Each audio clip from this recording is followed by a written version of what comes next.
Bienvenidos, buenos días, 6 de la madrugada, 40 segundos. Un gusto saludarlos en este amanecer de miércoles. Anuncian la Procuraduría y la Fiscalía investigación por cuenta de los bombardeos a campamentos de los disidentes de las FARC, en los que murieron 15 menores de edad en las últimas semanas.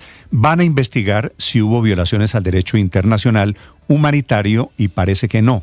Van a investigar si planearon suficientemente esos bombardeos, si respetaron el principio de precaución, y parece que sí. El ministro de Defensa, Pedro Sánchez, dijo ayer que sabían que había niños en esos campamentos, pero el presidente Petro defiende los bombardeos, alegando que si no lo ordenaba, esos disidentes de las FARC iban a atacar a 20 militares en el Guaviare.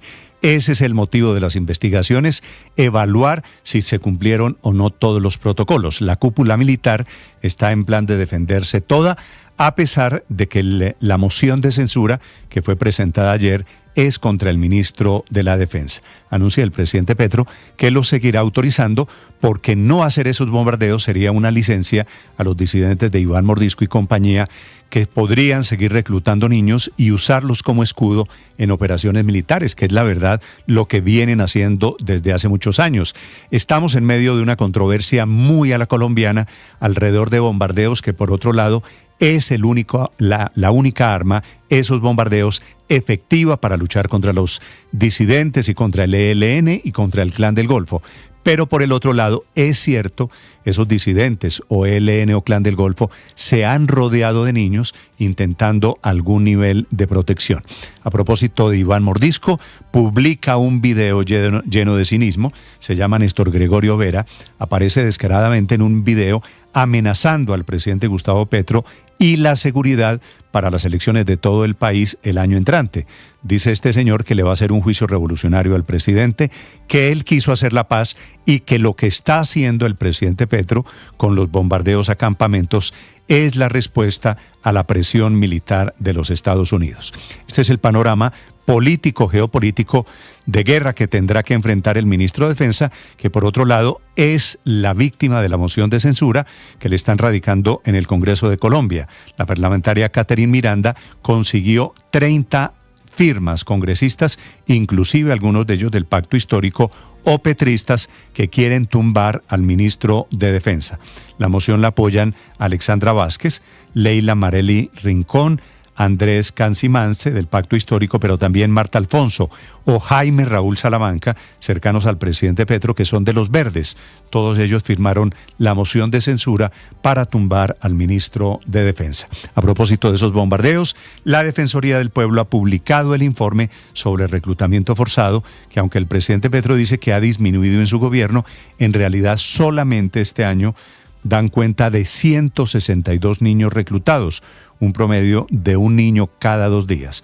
En todo el 2024 fueron 625 niños. Los disidentes de Iván Mordisco son los que, oh sorpresa, más están reclutando. Hablando de la situación de orden público, una mala noticia: la Cruz Roja, su comité internacional, anuncia que cerrará por razones de cierre, por razones económicas, cerrará 4 oficinas en Colombia, recortará personal por la reducción mundial de puestos de trabajo, porque el mundo, todo, no solo Colombia, está viviendo una paradoja de más plata para la guerra, menos plata para temas de carácter humanitario. Cerrarán las oficinas de la Cruz Roja en apartado de Nariño, en Pasto, en apartado de Antioquia, Pasto en el departamento de Nariño, Bucaramanga, Santander y Cali, Valle del Cauca, en donde por otro lado están viviendo cada vez más grave el infierno de la guerra. En economía hay esta madrugada una buena noticia, es el crecimiento de la economía colombiana en el tercer trimestre, 3.6, una cifra muy por encima de cualquier pronóstico, impulsada, eso sí, por el gasto público del gobierno, por actividades artísticas, por el consumo, por el tema de conciertos, por el tema de comercio, menos por las razones que hacen crecer una economía de fondo. La construcción, por ejemplo, muy de capa caída, el sector de hidrocarburos, petróleo, gas, carbón, minas, todo eso en números rojos. La construcción, ese componente que es suele ser el gran motor de la economía, construcción de obras públicas, casas, oficinas, todo eso cayendo por encima de 8%. Sobre las elecciones, ayer se cerró el plazo para que los precandidatos que quieren aspirar a la Casa de Nariño se inscriban por firmas a través de comités ante la registraduría. Increíblemente, se reportaron 91 candidatos inscritos que tendrán que presentar cada uno 635.000 firmas antes del 17 de diciembre. Ese tema de firmas que se ha vuelto, la verdad, un tema que parece ser rey de burlas. Muchas personas que terminan firmando por 1 o 2 o 5 candidatos, si no, no darían las cuentas. 91 candidatos que van a intentar llegar a la Casa de Nariño aspirando por voluntad, dicen ellos, por voluntad popular. Por fortuna fue una noche sin lluvias en Silvania, en Cundinamarca, donde siguen trabajando 80 rescatistas intentando buscar a la familia Villota. Allí hay 3 personas, ellos que estaban haciendo una obra en un refugio de animales que siguen desaparecidos. En Silvania, 76 personas damnificadas, 16 casas destruidas. En Colombia, esta madrugada, se defiende el presidente Gustavo Petro, que ha decidido publicar la lista de sus gastos de carácter personal, una lista en donde aparecen gastos efectivamente modestos de un asalariado que cuentan que paga la hipoteca, que le gira plata a su esposa, que paga el colegio de sus niños, gastos que no demuestran, por otro lado, que tenga grandes ingresos, salvo por publicación de algún libro, el presidente Gustavo Petro llevando una vida relativamente modesta.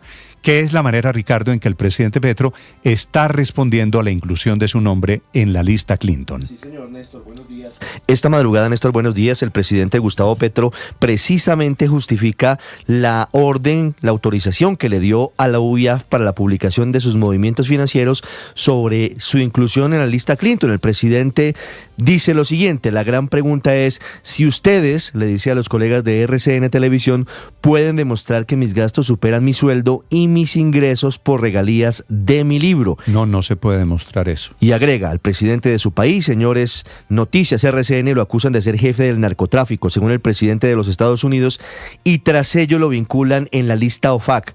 ¿Ven ustedes en mis cuentas que se demuestre lo que dice el presidente Trump? Son las preguntas que plantea el presidente Gustavo Petro. Y al presidente, publicando estos gastos de carácter personal, se le chispoteó. Lo publica la UIAF y ahí es donde aparece los 200 y tantos mil pesos que gastó en un sitio de striptease en Portugal, que me parece un tema relativamente menor.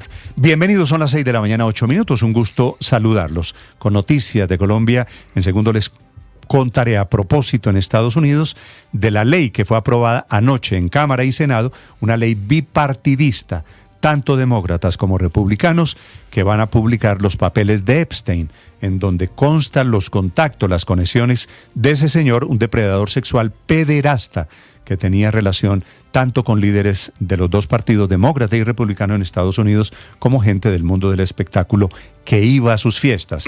Y eso es lo que intentan descubrir en Estados Unidos, de qué tan largas, estamos hablando, eran las uñas del señor Epstein en la política de los Estados Unidos. Aquí está lo más importante en el resumen que preparamos en Voces y Sonidos en Mañanas Blue.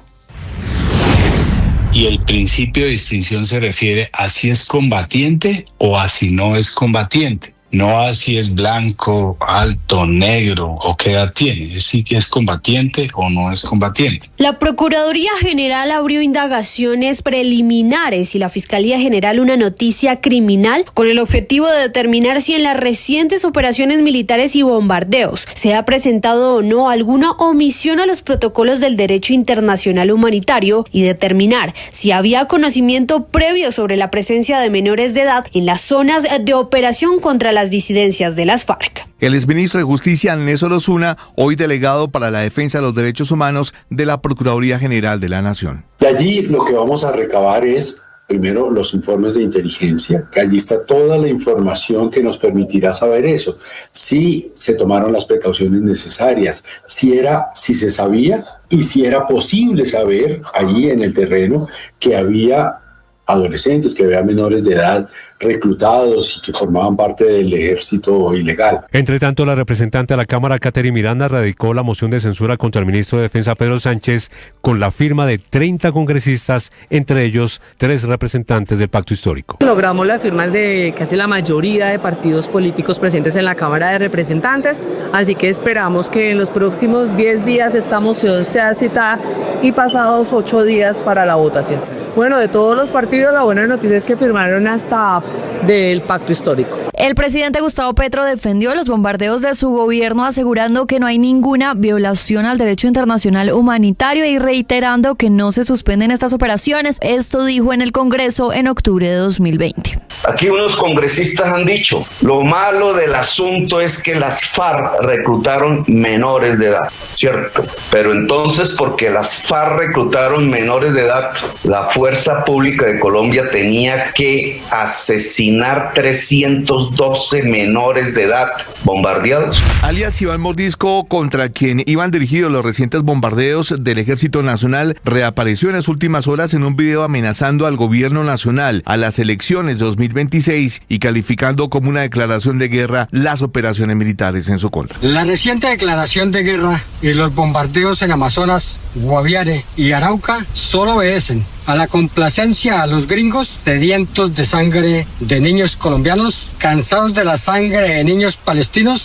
El pago de su hipoteca en Chía, compras en marcas de lujo y hasta la visita a un club de striptease en Lisboa son algunos de los movimientos financieros del presidente Gustavo Petro que han quedado al descubierto por su petición de publicar todas las operaciones entre 2023 y 2025 como respuesta a Donald Trump, que lo ha calificado de ser líder del narcotráfico y manejar dineros ilegales. En medio de las transacciones están 12 cuentas bancarias, 2 de ellas con mayores movimientos, que incluyen retiros en cajeros que superan los 259 millones de pesos, transacciones a terceros y también envío de dinero a la primera dama por al menos 5 millones de pesos en los últimos meses. Dice Petro que se debe ampliar la información publicada porque asegura que su vida financiera ha sido larga pero frugal y debe ser de conocimiento público.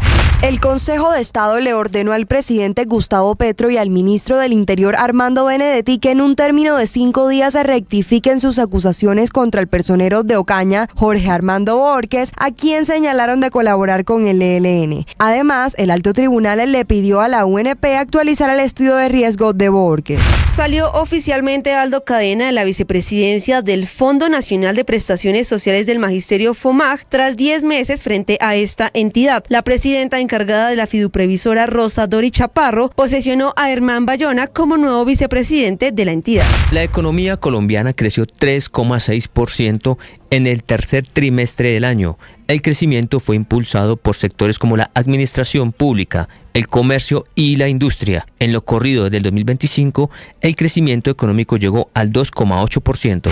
Después del acreciente de la quebrada El Hato en Silvania, Cundinamarca, y que provocó una emergencia en la madrugada de este martes, familiares de 3 personas desaparecidas que iban en un carro particular que fue arrasado por esta corriente de agua y que quedó destruido, aseguran que han encontrado algunas pertenencias, pero ahí no hay rastros de su ubicación. Miguel Villota es quien busca a su familia. Hemos encontrado pertenencias de mi mamá, la maleta de ella, el bolso de mi sobrina, la mascota de mi mamita, bumper del carro. Hemos encontrado latas, el asiento trasero del carro, placas, pero a mi mamá, a mi hermanita y a mi sobrina no. El saldo es de 60 personas damnificadas y 8 casas completamente destruidas, por lo cual los afectados piden ayuda. Tuvieron que salir por una ventana que queda a la parte de atrás para salir por el cementerio.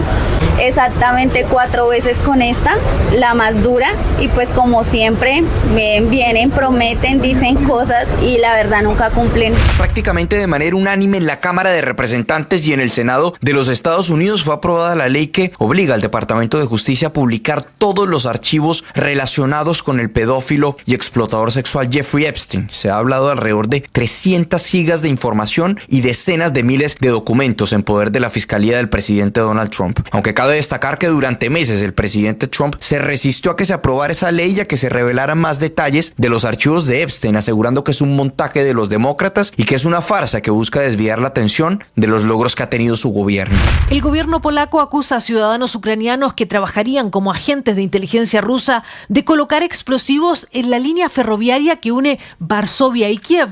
una vía transfronteriza que es crucial para la ayuda a Ucrania. El Kremlin niega cualquier implicación en el sabotaje.